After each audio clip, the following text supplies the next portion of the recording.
नजर। माँ, माँ, अरे क्या माँ माँ कर रहा है? बकरी का बच्चा है क्या? अरे माँ, मजाक छोड़ो। मुझे फाइनली वो मेन चौराहे वाली दुकान मिल गई है। अब देखना, आपका बेटा दुगनी स्पीड से पैसा कमाएगा। ओफो, ये क्या? मेरी ऑनलाइन मेकअप क्लास चल रही है। इतनी जोर से क्यों बोल रहे हो आप दोनों? अरे मेरी धर्म पत्नी जी, मेकअप क्लास बाद में करना। वो चौराहे वाली दुकान मिल गई है हमको। अरे वाह, रुको मैं अपनी माँ को फोन लगाकर बता देती हूँ। अरे मैं भी अपने रिश्तेदारों को बता देती हूँ, कितनी खुशी की बात है। हाँ हाँ, मैं भी अपने दोस्तों को बता देता हूँ। 1 हफ्ते बाद रजिस्ट्री है। बस, घर में खुशी का मौका था। उन तीनों ने अपने अपने फोन उठाए और लोगों में बात फैलाना शुरू कर दिया। और रही सही कसर श्वेता बहू ने अपने पड़ोस में सबको बताकर कर दी। अरे वर्मा आंटी, अब हम भी जल्दी कार ले लेंगे। घर का रेनोवेशन होगा और ठाट से रहेंगे हम भी। अरे ऐसा क्या हुआ? लॉटरी बाटरी लग गई है क्या? अरे इस बार चौराहे वाली मॉल में हमको भी दुकान मिल गई है। दुकान नंबर 21, जो एकदम चौराहे पर है। अब ग्राहक बढ़ेंगे तो आमदनी भी बढ़ेगी ही ना। अरे वाह, कितनी खुशी की बात है। मैं बहुत खुश हूँ तुम्हें इतना खुश देख के। बाकी एक बात कहूँ, सबको मत बताते फिरना। किसी की नजर लग जाएगी तो खुशी की खबर वापस लौट जाएगी।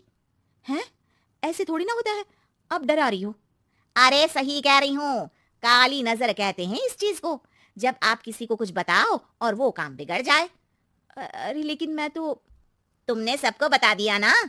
हाँ, फोन लगा लगा के। अब बच के रहना। काली नजर बड़ी खतरनाक होती है।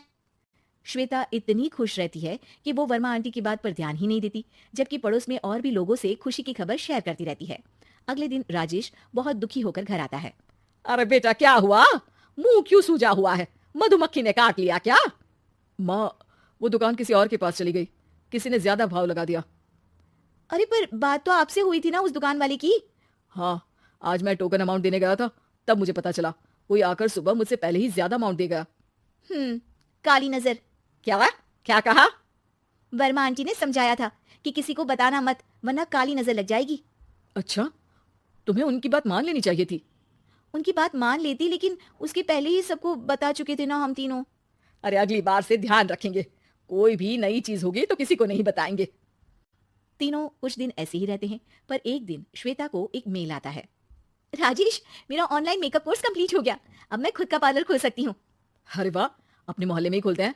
ये जो घर के सामने दुकान है ना, वहीं। हाँ, यहाँ सस्ती भी मिल जाएगी। अगले दिन श्वेता वर्मा आंटी के पास जाती है मिठाई का डब्बा लेकर।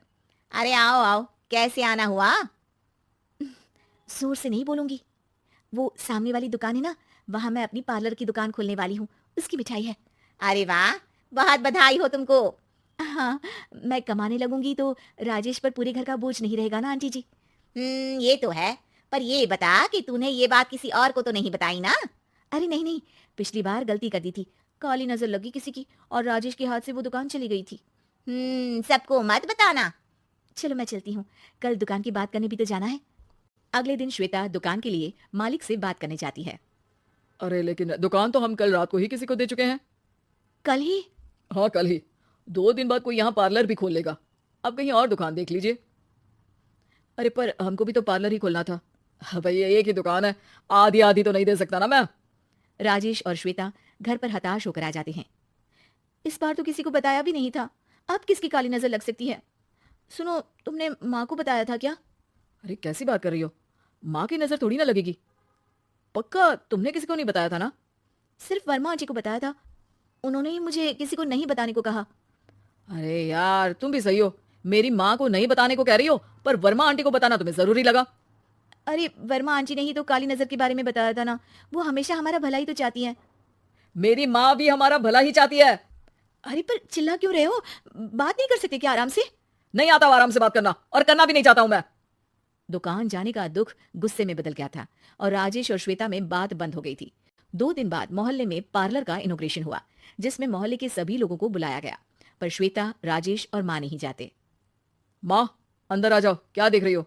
अरे नया पार्लर देख रही हूँ अपने आंगन से। देखो, माँ को दूसरे का सुख देखने में कितना मजा आ रहा है। मेरा दुख नहीं दिख रहा इन्हें। यहाँ मेरा पार्लर भी तो हो सकता था। अरे चुप रहो यार, हर बात में लड़ाई क्यों ढूंढ रही हो? राजेश और श्वेता फिर बहस करने लगते थे। तभी माँ ने दोनों को बाहर बुलाया। अरे जरा देखो तो, दुकान चलाने वाले का बोर्ड पर नाम क्या लिखा है? श्रुति वर्मा। गाड़ी निकाले बेटा, हमें कहीं जाना है। काली नजर का इलाज कराने। राजेश अपनी बाइक निकालता है। तीनों ट्रिपलिंग कर रहे हैं।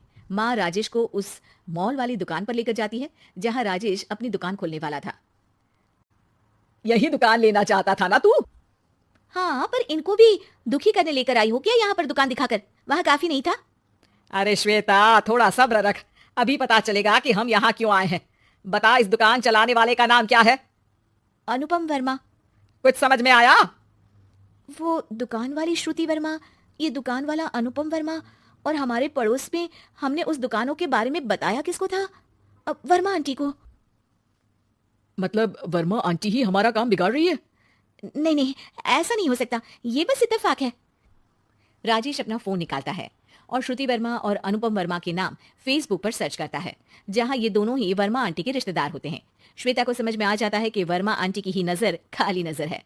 अब क्या करना है? कोई भी खुशी की खबर हो तो काली नजर से बचना है, यानी वर्मा आंटी से बचना है।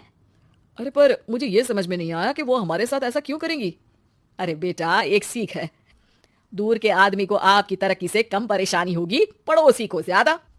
दोनों माँ की बात में हामी भरते हैं और अगला काम चुपचाप करने की कसम खाते हैं, ताकि आगे से वर्मा आंटी कोई काम ना बिगाड़ सके।